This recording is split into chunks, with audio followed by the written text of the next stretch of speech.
Hi guys! Welcome back sa aming Simple Family Vlog. For today's video, isi-share namin ang isa sa mga pinaka-relaxing at masayang bonding moments namin together as a family. Pagdating pa lang namin dito, grabe na agad yung peaceful vibe ng place. Sobrang presko ng hangin, ang daming flowers, green surroundings, at perfect talaga pang unwind. Parang mawawala talaga yung stress mo pag andito. And syempre, ang pinaka-excited dito ang mga bata. Pagkakita nila sa playground, dire-diretso agad sila sa slide at nagtakbuhan kung saan-saan.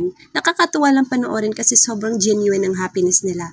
Yung simpleng paglalaro lang, sobrang saya. Habang naglalaro ang mga kids, kami naman nag-iikot-ikot para ma-appreciate yung ganda ng lugar.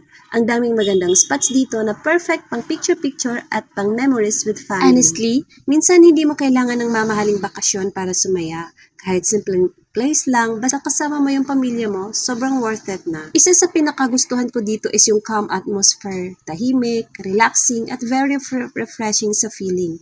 Ang sarap lang tumingin sa paligid habang nakikita mong masaya yung mga mahal mo sa buhay. Habang naglalakad kami dito, napapaisip ako na ang bilis talaga ng panahon, kaya dapat talagang i-enjoy natin yung bawat moment kasama ang family natin.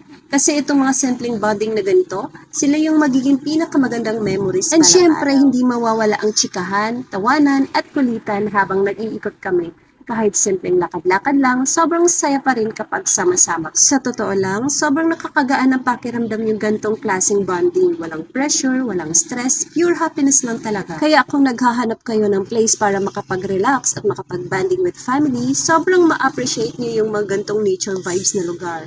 Perfect siya para mag-unwind at gumawa ng happy memories together. That's it for today's vlog, guys. Thank you so much for watching and sana nag-enjoy kayo sa aming simple family bonding. Don't forget to like, comment, and follow for more wholesome family moments and adventures. See you on our next vlog. Bye!